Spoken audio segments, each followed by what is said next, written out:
¿Qué tal, maestro y compañeros? Somos el equipo 1, integrado por Vianey, Numi, Daniel y su servidor.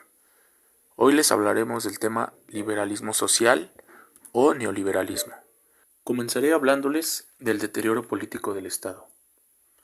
Hablar del neoliberalismo en México abarca 36 años, en los que, como sabemos, imperó la corrupción, la impunidad y el abandono del pueblo. Pero ¿qué es lo que hace al neoliberalismo una política tan destructiva para las naciones que lo adoptan como modelo económico? Lo revisaremos a continuación. Primeramente hay que señalar que el modelo neoliberal se caracteriza porque el Estado funciona como facilitador para permitir el desmantelamiento y el saqueo de los bienes de la nación. Lo que se busca en esencia es que las empresas del Estado desaparezcan, para que solo particulares puedan ofrecer sus servicios y accedan a ellos quienes tengan para pagarlos. Para lograr su cometido, el neoliberalismo se apoya en las llamadas reformas estructurales, que lo único que hacen es modificar la Constitución creando el marco jurídico idóneo en beneficio de aquellos que quieren lucrar con los bienes de la nación y en perjuicio del interés general de la población. Y para que se den una idea del daño cometido al patrimonio nacional, en los 36 años del neoliberalismo se hicieron 486 cambios a la Constitución. Otra de las prácticas cometidas por el neoliberalismo fue que se endeudó al país por varias generaciones. Como se aprecia en la gráfica, tan solo en los últimos 2 sexenios, la deuda se quintuplicó, pasando de 2 a 10 billones de pesos. ¿Y a dónde fue a parar todo ese dinero? Bueno, no hay que ser magos para imaginarlo. Está bien resguardado en las manos de aquellos que un día juraron defender los intereses del pueblo. Y bueno, ante tal nivel de descomposición, los frutos que nos heredó este modelo no podían ser otros. Una pobreza desmedida, desempleo, y un punto que es importante destacar fue que en este periodo el narcotráfico creció como nunca, creando una violencia sin precedentes que hasta la fecha nos sigue pasando factura. Y era obvio, cuando el Estado deja de cumplir su función de brindar oportunidades para el bienestar y desarrollo de su población y se dedica a hacer negocios para enriquecer una minoría, ¿qué otra cosa se podía esperar? Por otro lado, resulta muy llamativo que fue también en este periodo cuando se creó la Comisión Nacional de los Derechos Humanos en el año de 1989, pero irónicamente fue donde más se violaron los derechos del pueblo, mediante despojos de tierras, matanzas, represión y otra serie de atrocidades. Si el país no se fue al colapso total durante el periodo neoliberal, fue en gran medida por las remesas que enviaban nuestros paisanos desde Estados Unidos, y que hasta la fecha siguen siendo la principal fuente de ingresos para el país, y que llegan a los estados más pobres, como Guerrero, Oaxaca, Puebla, por decir algunos. Y en este año se espera alcanzar un nuevo récord que oscila a los 40.000 millones de dólares, equivalentes a 1 billón de pesos. Por el momento esta pesadilla se ha detenido en México, pero amenaza con volver. Dependerá de nosotros y de la conciencia política que ejerzamos si los dejamos regresar al poder. Está más que claro que el neoliberalismo como política económica es un modelo fallido, que solo benefició a unos cuantos. Y esto queda expresado con la monstruosa desigualdad que ha generado. Según la revista Forbes, la élite mundial conformada por 1.210 familias concentra una riqueza equivalente al 95% de la población mundial. Esto quiere decir que en los últimos 20 años, la fortuna de esta élite se elevó más de 10 veces. Eso sería todo de mi parte, los dejo con mi compañero Daniel. Buenos días compañeros, hoy les voy a hablar sobre las luchas sindicalistas en México.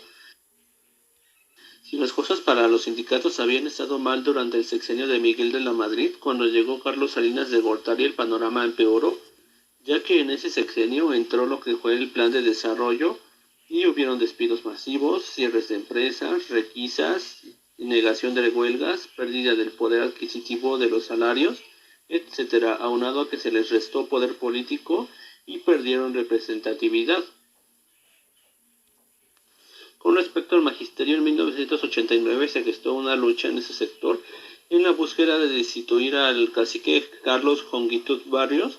Más de medio millón de trabajadores de la educación se unieron a esta acometida en diferentes estados, con paros parciales o indefinidos, mítines, manifestaciones, plantones, entre otras cosas, hasta conseguir la renuncia de dicho personaje al Comité Ejecutivo Nacional del Sindicato Nacional de Trabajadores de la Educación y a la presidencia vitalicia de Vanguardia Revolucionaria del CENTE. Durante estos años también se vio cómo la Comisión de Trabajadores se desligó del pueblo. Estos solían ser interlocutores del pueblo, gobierno y empresarios, y pasaron a apoyar a todas las disposiciones de Carlos Salinas de Gortari, como por ejemplo el Tratado de Libre Comercio, donde aceptaron todas las condiciones a costa de que afectara a los obreros o no. Como remate se empezaron a coludir con el lado más conservador del PRI, imponiéndose la democratización de los sindicatos y apoyando el corporativismo en organizaciones sociales. El descontento no se hizo esperar ante el panorama. Era obvio que los sindicatos no estaban felices con el actual presidente. A esto se le sumaba la preocupación por los conflictos internos, lo que provocó declaraciones sobre los planes y proyectos de desarrollo como este, en vez de beneficiar al gremio de los trabajadores de México, causará un fatal caos para el país, cuyo hundimiento económico será totalmente aprovechado por las fuerzas reaccionarias de los monopolistas. Gracias al modelo neoliberal se dispuso a detener el crecimiento de los salarios a costa de provocar los despidos que fueran necesarios, ya que según Carlos Salinas de Gortari era el único modo de detener la inflación y salir de la crisis económica. Esto se empezó a gestar desde el último año de gobierno de Miguel de la Madrid, con los pactos y acuerdos de la concertación económica. El CTM era un caos en su interior, ya que había facciones que estaban a favor y en contra de Carlos Salinas de Gortari, pero a pesar de todo, los líderes sindicales se vieron obligados a firmar los acuerdos. Con este pacto los salarios solo crecieron un 20% contra el 57% de la inflación. Dirigentes como Fidel Velázquez declararon que servía a medias, y en otros lados exigían ampliación a la canasta básica, ya que solo incluía lo que los empresarios consideraban necesario. Continuando con Fidel Velázquez, se añadió que el pacto no frenaba la inflación como aseguraba Salinas, existiendo un aumento descontrolado de impuestos y tarifas, así como un impacto negativo en los salarios, aunque Fidel no estaba del todo del lado del pueblo, ya que estas declaraciones eran únicamente para ganar credibilidad en su organización e intentar conseguir puestos populistas. Viendo el panorama antes mencionado por el líder setemista, otras organizaciones amenazaron con un frente. Estas eran la CROC y el COR, quienes querían que ésta dejara de negociar los salarios de los trabajadores a cambio de puestos públicos, ya que sentían que la CTM no estaba completamente del lado de ellos. La traición de Fidel Velázquez fue algo que sucedería tarde o temprano, y tras obtener lo que quería, no tardó en retractarse sobre sus declaraciones previas ante los planes de Carlos Salinas. Sin embargo, un estudio realizado por la propia CTM, llamado Sueldo y Empleo, reveló la cruda realidad. El 29% de la gente estaba desempleada y sin ningún ingreso. 36% solo recibía uno o dos salarios mínimos, por lo que solo el 60% tenía los medios necesarios para tratar de subsistir decentemente. Casi al finalizar 1994, un salario mínimo solo alcanzaba para el 47% de la canasta básica, contra el 94% cuando estaba saliendo del gobierno Miguel de la Madrid. Para cerrar mi participación y rumbo al sexenio de Carlos Salinas de Gortari, los trabajadores pasaron de necesitar laborar alrededor de 8 horas para subsistir a 17 horas al día. El salario mínimo había tenido una pérdida acumulada durante el sexenio de 53%. A esto se le sumaban las afectaciones para poder usar otros servicios de la ciudad, como podían ser el transporte público, entre otros, cosa que cada vez era más un lujo para la población del país. Muy bien, entonces ahora le cedo la palabra a mi compañera Noemí. El liberalismo social, propuesta ideológica del salinismo. El 14 de marzo de 1992, durante la celebración del 13 aniversario de la fundación del Partido Nacional Revolucionario, antecesor del Partido Revolucionario Institucional, el presidente Salinas de Gortari, en su calidad de jefe del Instituto Político, definió al liberalismo social como guía de las acciones del partido y del gobierno. La propuesta, relativamente tardía, si consideramos que la idea de legitimar las acciones del salinismo en los planteamientos del liberalismo social fue expresada desde antes de la toma de posesión del presidente Salinas. Se presentó como guía explícita de la acción del partido y del gobierno encaminada a la transformación de las condiciones socioeconómicas del país, la modernización, sobre la base de la reforma de la revolución y para el cumplimiento de los propósitos de nuestro liberalismo social es la propuesta del gobierno salinista para juzgar el pasado inmediato y dar un sentido a los cambios emprendidos por su administración. En otros términos, el liberalismo social se rescata como un sistema de creencias y valores coherentes e integrado, capaz de crear un consenso en torno al proyecto económico, político y social del actual México. En el caso de nuestro país, el liberalismo se apartó de los postulados del liberalismo clásico en los aspectos económico, político y social. Los librecambistas mexicanos, convencidos de las ventajas derivadas de la División Internacional del Trabajo, afirmaban que México debería dedicarse a aprovechar las riquezas con que la naturaleza lo dotó. La agricultura y la minería deberían convertirse en la base del crecimiento económico del país. Sin embargo, con la notable excepción de Mora, se acepta que la industrialización del país será una consecuencia de la bonanza económica derivada de la exportación de los productos agrícolas y mineros. En el contexto de los acelerados cambios que vive el mundo en las últimas décadas del siglo XX, cuando la economía mundial se encuentra en un proceso de reestructuración, las ideas liberales han vuelto a esgrimarse en contra de los arsenales de medidas proteccionistas engrosados durante los años de recesión, inflación, desempleo, desorden monetario, especulación, déficit público y sobreendeudamiento que se iniciaron a principios de la década de los 70. La soberanía, al rechazar que la globalización y los procesos de integración económica regional conduzcan necesariamente a la integración política, identificada en el discurso como un reclamo de los neoliberales, el liberalismo social mexicano, señala Salinas, lleva a la defensa de la soberanía nacional.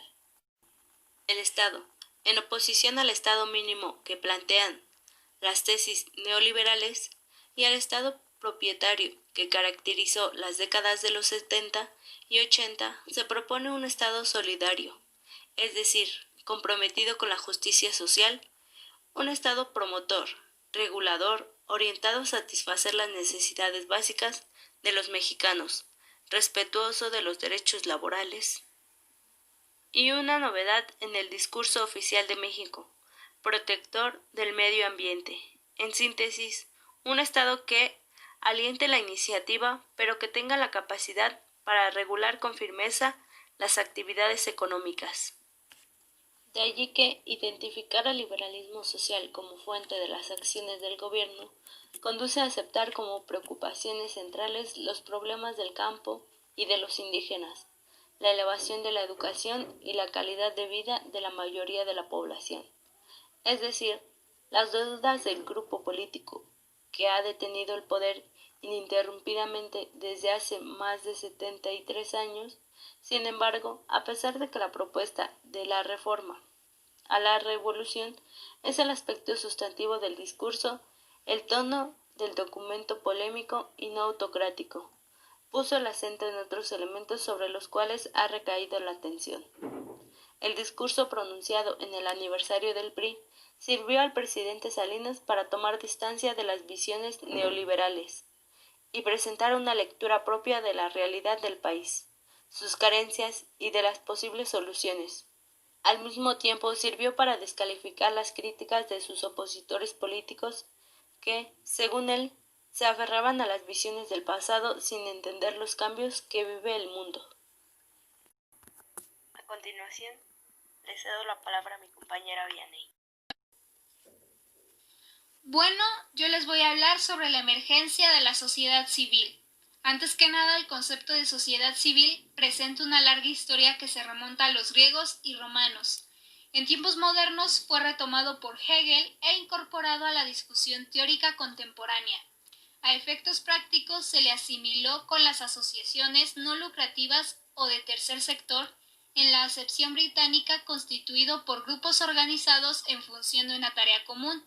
Entonces se propone identificar a la sociedad civil con las organizaciones sin fines de lucro y actividades de ayuda mutua hechas por ciudadanos dedicados a los asuntos que afectan y conciernen al interés común. tanto los grupos que operan en beneficio de los propios miembros como los que funcionan en beneficio de otros. La autonomía y separación con respecto al gobierno se asume como elemento constitutivo al punto que se propone denominarlo como el tercer sector, es decir, un sector separado y diferenciado en la conformación del Estado, que supone la existencia de organizaciones estructuradas, localizadas fuera del aparato formal del Estado y que no distribuyen lucros conseguidos entre sus directores o entre un conjunto de accionistas. También están autogobernadas y que en ella haya principalmente individuos comprometidos en un significativo esfuerzo voluntario. La cuestión era entonces encontrar esas asociaciones, y esa fue la tarea a la que se abocaron diversas instancias de la ONU, y se concretaron en diversos proyectos. Muchas de las organizaciones no gubernamentales o de la sociedad civil existían desde antes de que el gobierno o los organismos internacionales las descubrieran. En México emergieron las organizaciones de la sociedad civil, algunas con años de existencia, pero sin duda aparecieron a la luz pública en el contexto del temblor de 1985, cuando ante el pasmo gubernamental se hizo evidente que la ayuda internacional se canalizaba a organizaciones sociales en vez del gobierno. La catástrofe y la posterior reconstrucción visibilizaron a un movimiento hasta entonces desapercibido, que brinca la arena pública como un actor social alternativo a los tradicionales del espectro corporativo, movimientos gremiales, sindicales y partidos políticos. En el 2014, de acuerdo con los datos del INEGI, las organizaciones de la sociedad civil en México representaron el 3% del Producto Interno Bruto. En perspectiva, en ese mismo año el sector agrícola aportó un 3.1% del PIB. Aunado a esto, dichas organizaciones representaron el 21% de todo el valor agregado en el sector educativo, 12% en el campo de las artes, el entretenimiento y la recreación, y casi el 5% en la salud y asistencia social. A pesar del peso específico de este sector en la economía y de su contribución para el fortalecimiento de la democracia, en México solamente existen un total de 60.205 instituciones sin fines de lucro, cifra que en un país con cerca de 120 millones de habitantes resulta marginal comparada con otros países de la región. Chile, por ejemplo, cuenta con más de 100.000 organizaciones y una población de 18 millones de personas. Entre los distintos retos y obstáculos que enfrenta la sociedad civil organizada en México, sobresalen la escasez de financiamiento y la sobreregulación. El primero quiere decir que no todas las organizaciones tienen acceso a recursos económicos como lo son fondos, donaciones de fundaciones y programas internacionales, además de que no tienen la capacidad para procurarlos de forma sustentable. Sin embargo, el segundo significa que la constitución legal se hace ante un notario público y tiene un costo en tiempo y dinero. Finalmente, debemos aprovechar la efervescencia de la participación ciudadana en la emergencia para promover cambios en las políticas que permitirían que la fuerza de la sociedad civil organizada y de la acción voluntaria de miles de personas contribuya a la sostenibilidad del sector social y a la participación ciudadana cotidiana para cambiar nuestro entorno de forma positiva y duradera.